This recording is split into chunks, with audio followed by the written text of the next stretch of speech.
जय Hind everyone, welcome you all to force defence academy. इतने दिनों से हम सभी ने देखा स्ट्रेट ऑफ होर्मुज न्यूज में था।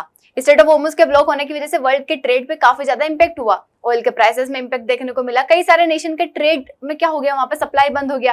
काफी ज्यादा प्रॉब्लम्स क्रिएट करी थी स्ट्रेट ऑफ होर्मुज ने। अब उसी के बाद एक और स्ट्रेट न्यूज में आता है जिसका नाम है बाब एल मंदाब स्ट्रेट। ठीक है, जिसे गेट ऑफ टीयर्स भी कहा जा रहा है। क्यों है ये गेट ऑफ टीयर्स, क्या है बाब एल मंदाब, और इसके ब्लॉक होने की वजह से, इसके चौक होने की वजह से क्या प्रॉब्लम वर्ल्ड में क्रिएट हो सकती है। और अभी रिसेंट क्या हुआ कि ये न्यूज में आई, तो देखिए रिसेंटली हुतीज जो कि यमन में है, ईरान के प्रोक्सी ग्रुप है, इन्होंने अटैक करना स्टार्ट किया इजराइल के ऊपर। तो काफी ज्यादा चांसेस है कि रेड सी में भी अटैक कर सकते हैं, क्योंकि ऐसा पहले भी हुआ है। पहले भी कई बार हुआ है कि इन्होंने रेड सी में अटैक किया, रेड सी को ब्लॉक कर दिया, वहां से किसी भी शिप को पास नहीं होने देते हैं। ठीक है, तो इसकी वजह से बहुत बड़ी प्रॉब्लम क्रिएट हो सकती है, इसीलिए हम इसको आज देख रहे हैं। देखिए इस यमन हुती एंटर्स ईरान वॉर, सभी की नजर काय पे है, बाब एल मंदाब स्ट्रेट पे है। Houthi attacks on Israel, open new front in Middle East, सभी को रेड सी शिपिंग की, मतलब शिपिंग से रिलेटेड प्रॉब्लम है। बाब एल मंदाब स्ट्रेट, तो कई सारी न्यूज आ रही है बाब एल मंदाब स्ट्रेट से रिलेटेड, तो उसी को आज हम देखने वाले। इसको गेट ऑफ टीयर्स भी कहा जा रहा है। गेट ऑफ टीयर्स क्यों है ये, क्योंकि ऑब्वियसली अगर कोई चीज इंपॉर्टेंट है इसलिए वहां पे उसको क्या कहा जाता है। बाब एल मंदाब स्ट्रेट जो है किसको कनेक्ट करता है, एक तो रेड सी से इंडियन ओशन को कनेक्ट करता है। ठीक है, इसकी लोकेशन देखते हैं हम। देखिए रेड सी से ये गल्फ ऑफ एडन होगी, जो कि कहाँ जा रही है, इंडियन ओशन में जा रही है, अरेबियन सी में जा रही है, तो इससे इसको कनेक्ट करता है। और देखिए हम बात करते हैं सुएज कैनाल की। ठीक है, पहले जब सुएज कैनाल नहीं हुआ करता था तब काफी प्रॉब्लम होती थी यहाँ से ट्रेड करने में, बट सुएज कैनाल बन गया, तो ये जो है सुएज कैनाल, इससे जो ट्रेड होता है ये पूरा, मतलब यूरोप का एशिया से पूरा अगर ट्रेड देखोगे तो इसी रूट के थ्रू हो रहा है। पहले देखो सुएज कैनाल नहीं थी, यहाँ पे कुछ नहीं था। ठीक है, सुएज कैनाल बाद में बनी है। तो उसके पहले हमारा ट्रेड हुआ करता था केप ऑफ गुड होप, मतलब बहुत बड़ा रास्ता तय करना पड़ता था। तो फिर जब सुएज कैनाल बन गया तो इससे काफी छोटा कर दिया था और आसान कर दिया था हमारे ट्रेड को। तो ये सुएज कैनाल से भी अगर ट्रेड होगा तो वो होके तो इधर से जाएगा, बाब एल मंदाब स्ट्रेट से होके। और अगर इसी पे यहाँ पे कोई प्रॉब्लम आ जाती है तो काफी बड़ी समस्या क्रिएट कर सकता है ट्रेड में। तो देखिए ये जो है कनेक्ट करता है रेड सी से गल्फ ऑफ एडन को, सुएज कैनाल से यूरोप एशिया ट्रेड को जोड़ता है। और अभी होती के अटैक की वजह से यहाँ पे कंसर्न क्रिएट हो गया, सबकी नजर उसी पे है कि ये बंद ना हो जाए, यहाँ पे अटैक स्टार्ट ना हो जाए। देखो यमन, अगर हम नेशन की बात करें तो इधर के साइड इरिट्रिया और जिबूती है जो कि अफ्रीकन कॉन्टिनेंट पे, उधर के साइड यमन। यमन में ही यहाँ पे होते हुतीज जो है। ठीक है, हुतीज रिबेल्स जो है ये ईरान का प्रोक्सी ग्रुप है। ठीक है, ईरान का क्या है, ये प्रोक्सी ग्रुप है जो कि यहाँ पे रहता है, इसके ऊपर अटैक करता है। तो कनेक्ट करता है मेडिटेरियन सी, उसके बाद यहाँ से रेड सी के बाद गल्फ ऑफ एडन से अरेबियन सी, इंडियन ओशन, और बाकी फिर स्ट्रेट ऑफ मलक्का, उधर से चाइना, जापान, सबका ट्रेड इसी रूट से होके जाता है। यहाँ से 30 किलोमीटर है, नेरोएस्ट पॉइंट, वल्नरेबल चौक पॉइंट है। और ये सिग्निफिकेंट इसलिए क्योंकि जो हमारे मेन चौक पॉइंट्स है वर्ल्ड में ट्रेड के, चौक पॉइंट मतलब जहां से काफी ज्यादा ट्रेड होता है, जैसा स्ट्रेट ऑफ मलक्का हो गया, स्ट्रेट ऑफ होर्मुज हो गया, जिब्राल्टर स्ट्रेट हो गया, तो ऐसे ही बाब एल मंदाब स्ट्रेट भी क्या है, काफी बड़ा चौक पॉइंट है। जैसे केप ऑफ गुड होप हो गया, पनामा कैनल, तो इनसे काफी ट्रेड पास होके जाता है, तो इनको चौक पॉइंट्स कहा जाता है। तो उसमें बाब एल मंदाब स्ट्रेट भी आता है, जहां से ऑयल ट्रांसपोर्ट काफी ज्यादा, क्योंकि मिडिल ईस्ट से ऑयल ही होता है, तो यूरोप में भी जा रहा है तो इधर से पास होके जाएगा, एशिया में भी आ रहा है तो इधर से पास होके आएगा। इवन हमारा, अब हम बात करें इंडिया के ऊपर इम्पैक्ट, देखो हम अभी ईयू डील हुई थी हमारी, मदर ऑफ ऑल डील्स जिसे हमने कहा था। यूरोपियन यूनियन से हम क्या करेंगे, ट्रेड करेंगे, यूएसए से करेंगे, तो ये हो के पास तो इधर से जाता है ना हमारा ट्रेड। यूएसए का चलो ठीक है बाद में देखेंगे हम, लेकिन यूरोप से जो ट्रेड हो रहा है हमारा वो तो इसी से पास होके जा रहा है, वहां प्रॉब्लम क्रिएट करेगा। कंटेनर शिपिंग इधर से होता है, तो यूरोप और एशिया के ट्रेड को काफी ज्यादा ये क्या करता है, इंपॉर्टेंट है हमारे ट्रेड के लिए। और वही हमारा अल्टरनेटिव है कि अगर ये नहीं होगा तो हमें यहाँ से ट्रेड पास करके जाना पड़ेगा।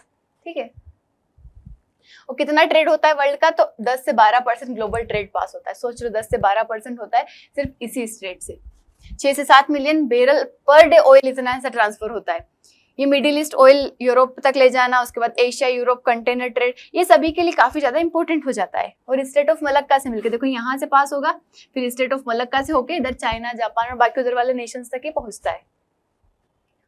और अभी क्या हुआ है कि हुती मूवमेंट ने अटैक किया।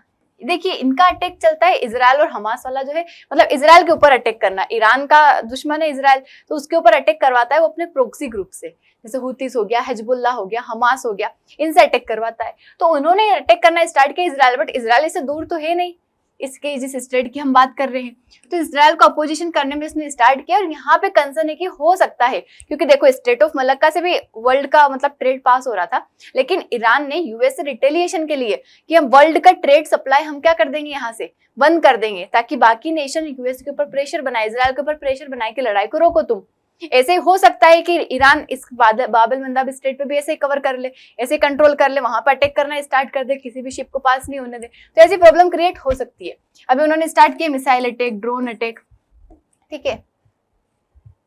और इसके वर्ल्ड इंप्लीकेशन यही है कि शिपिंग कॉस्ट बढ़ेगी, और बढ़ रही है, क्योंकि देखो अगर उस जगह से पास नहीं होगा तो फिर दूसरा रास्ता ढूंढेंगे, दूसरा रास्ता अल्टरनेटिव रूट अगर देखेंगे तो बड़ा होगा, अगर छोटा होता तो पहले उसी रास्ते से निकल जाते, बड़ा ही होगा वो रास्ता, तो उसकी वजह से शिपिंग कॉस्ट बढ़ जाएगी। और जब ऐसे खतरे वाली सिचुएशन रहती है कि मानो कोई शिप जा रहा है और वहां पे ऐसा है कि हो सकता है उसके ऊपर अटैक हो जाए, मतलब वो ऐसी वल्नरेबल सिचुएशन में अगर जा रहा है, तो वहां पे इंश्योरेंस का प्रीमियम कॉस्ट भी बढ़ जाता है, ठीक है। सारे शिप्स का इंश्योरेंस रहता है कि कुछ होगा तो मतलब उसका इंश्योरेंस मिलेगा उन्हें, तो उसके प्रीमियम के प्राइसेस बढ़ जाते हैं।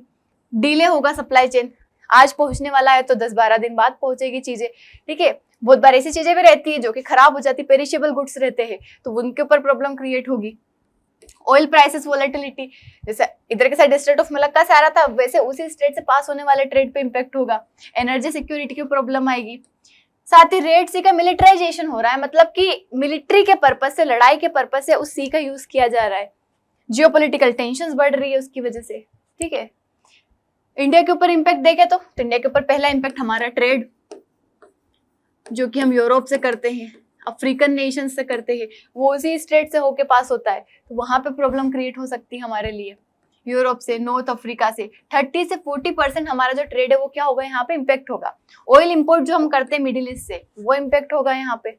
उसके बाद देखिए तो फ्राइट कॉस्ट बढ़ेगी, इंपोर्ट बिल बढ़ेगा, और इन्फ्लेशन हमारे देश में बढ़ेगा। किसका तरीका बताया था कि अगर किसी प्रोडक्ट को शिप से आने में अगर हमारे देश में या तो ज्यादा टाइम ले रहा है, ज्यादा उसे फ्यूल कंज्यूम करना, ज्यादा अगर चलेगा तो इतना ही उसे फ्यूल लगेगा, इतना ही टाइम लगेगा, तो उसका जो खर्चा रहेगा, मतलब इतना वियर एंड टियर भी होगा, तो सारा पैसा कायम बढ़ जाता है। वो गुड जो इसके अंदर भर के जा रहा था और हमारे देश में आ रहा था, जो भी प्रोडक्ट होगा उसके अंदर वो प्राइस उसकी जुड़ जाती है। ऐसा तो है नहीं कि वो फ्री में मिल जाएगा, तो वो हमें कहीं ना कहीं देखने को मिलेगा इन्फ्लेशन। उसके बाद अभी हमारी जो डील हुई थी यूरोप से, वो काफी इंपॉर्टेंट है। मदर ऑफ ऑल डील कहा था हमने, उसका नाम ही मदर ऑफ ऑल डील क्यों रखा था, क्योंकि इतनी इंपॉर्टेंट थी, इतना बड़ा लेवल का हम ट्रेड कर रहे हैं यूरोप से, बट वो ट्रेड पास तो इसी स्टेट से होगा ना, वहां हमें प्रॉब्लम आ सकती है। वहीं अगर अल्टरनेटिव रूट की बात करें तो there is a Cape of Good Hope, जो कि अफ्रीका के नीचे, साउथ अफ्रीका से नीचे से होके जाता है, ठीक है। अब सोचो आप, ये रूट हम इससे अभी ट्रेड कर रहे हैं, सुएज कैनाल, ठीक है, यहाँ से होके इधर शंघाई तक पहुंच जाता है, इंडिया तक, इंडिया तो आ ही जाएगा बीच में। अब ये वाला अगर बंद कर देंगे सुएज कैनाल वाला, तो हमें कहाँ से पास करना पड़ेगा, ये जो कि 40% ज्यादा, ये क्या करेगा, एक तो मतलब कॉस्ट बढ़ा देगा, ट्रेवलिंग टाइम बढ़ा देगा, उसके बाद 10 से 12 दिन ज्यादा लगेंगे, ठीक है, 10 से 15 दिन ट्रेवल टाइम लगेगा, फ्यूल कॉस्ट बढ़ जाएगी, उसी की वजह से ओवरऑल प्रोडक्ट की प्राइस बढ़ेगी, इन्फ्लेशन बढ़ेगा, सब पे इम्पैक्ट होगा। उसके बाद अगर अल्टरनेटिव रूट, वही चीज लिखा है यहाँ पे कि शिपिंग कॉस्ट बढ़ जाएगी, प्रोडक्ट की प्राइसेस बढ़ जाएगी, इन्फ्लेशन प्रेशर बनेगा ग्लोब पे, time delay, supply chain disruption होगा कि जो प्रोडक्ट आज पहुंचने वाला था 15 दिन बाद पहुंच रहा है, गुड्स डिलीवरी लेट होगा, अब वहीं पे कुछ गुड्स खराब भी हो सकते हैं, ऐसे कुछ हो पेरिशेबल, तो इन्वायरमेंटल इंपैक्ट होगा, जितना ज्यादा फ्यूल कंजम्पशन होगा इतना ज्यादा पोल्यूशन होगा, ठीक है, कार्बन एमिशन ज्यादा होगा। तो यही है कि अभी क्या होना चाहिए, मतलब ग्लोबल लेवल पे नेवीज को मतलब कोऑपरेशन करना चाहिए इनको, कि नहीं मतलब उसको रेड सी को मिलिटराइज मत करो, ठीक है, तुम्हारी लड़ाई है तुम लड़ो, बट बाकी लोगों को क्यों इससे इम्पैक्ट कर रहे हो। जैसे स्टेट ऑफ होर्मुज को भी इम्पैक्ट करके पूरे वर्ल्ड में अलग अलग ही तहलका मचा हुआ है, अलग अलग चीजों, LNG, LPG, पता नहीं कितनी चीजों की प्रॉब्लम क्रिएट हो रखी है, तो ऐसा उस पर इम्पैक्ट नहीं होना चाहिए, एक लेवल पे कोऑपरेशन होना चाहिए, डिप्लोमेटिक रिजोल्यूशन होना चाहिए। इंडिया की भी स्ट्रेटेजी क्या होगी यहाँ पे, देखो कोई बहुत ज्यादा ऑप्शन तो है नहीं यहाँ पे, बट ट्रेड रूट को डाइवर्सिफाई करेंगे, जो कि वही बड़ा वाला ट्रेड रूट आएगा यहाँ पे। हालांकि इंडिया जो है, हम बहुत सारी चीजों की बात करते हैं, हम IMEC की बात करते हैं, India middle east Europe economic corridor, ठीक है, इसीलिए हमने इसकी बात करी थी। हमारे यहाँ जब देश में G20 की मीटिंग हुई थी 2023 में, ठीक है, इंडिया ने होस्ट किया था, उस टाइम पे हमने कॉन्सेप्ट की बात करी थी कि हम ये एक कॉरिडोर बनाएंगे, इसका काम रहेगा कि इंडिया को मिडिल ईस्ट से जोड़ना, मिडिल ईस्ट को यूरोप से जोड़ना, और एक कॉरिडोर बनाना जिससे हम आसानी से ट्रेड कर सके। तो ये जो सुएज कैनाल में जो इतना टाइम लग रहा है ना, उसका 40% हमारा पैसा और सब कुछ कम हो जाएगा, मतलब रूट छोटा हो जाएगा 40%। तो ये काफी ज्यादा फायदेमंद रहेगा, इसीलिए हमने बात करी थी। लेकिन इसके ऊपर वर्क ही नहीं हो पा रहा, काहे की वजह से, क्योंकि इजराइल हमास का युद्ध पहले ही चल रहा है, मिडिल ईस्ट में यूं ही अनसर्टेनिटीज बनी हुई है, हम कॉरिडोर बनाए कैसे, ये प्रॉब्लम चल रही है। हम INSTC की बात करते हैं, international north south transport corridor, इसका भी काम यही है कि हमें क्या करना, जोड़ना। हम चाबार पोर्ट हमारा डेवलप इसीलिए कर रहे हैं ताकि हम ईरान से कनेक्टिविटी बना सके, थोड़ा बहुत सेंट्रल एशिया से बना सके। तो ये इसीलिए बना रहे हम, ताकि ऐसी कोई अनसर्टेनिटी आ जाए तो एटलीस्ट हमारे पास कोई अल्टरनेटिव रूट रहे। लेकिन इनके ऊपर काम नहीं हो पा रहा है, ठीक है। IMSC हो गया, INSTC हो गया, बाकी अपने ऑयल रिजर्व का तो यूज करेंगे ही सही, अपनी नेवी की प्रेजेंस बढ़ाएंगे ताकि अपने शिप को वहां पे कोई प्रॉब्लम हो तो एटलीस्ट वो बचा पाए। That's all about it. I hope आप लोगों को समझ आया होगा। अगर आया है, अच्छा लगा है तो लाइक शेयर सब्सक्राइब जरूर करना है। If you want to prepare for SSB तो SSB का नेक्स्ट बैच स्टार्ट हो रहा है अप्रैल से, ठीक है, 15 अप्रैल से। तो आप अपने आप को रजिस्टर करवा सकते हैं, गिवन नंबर पे कांटेक्ट करना है और ज्यादा इन्फॉर्मेशन ले लेना है। That's all for it. Thank you so much. जय हिंद।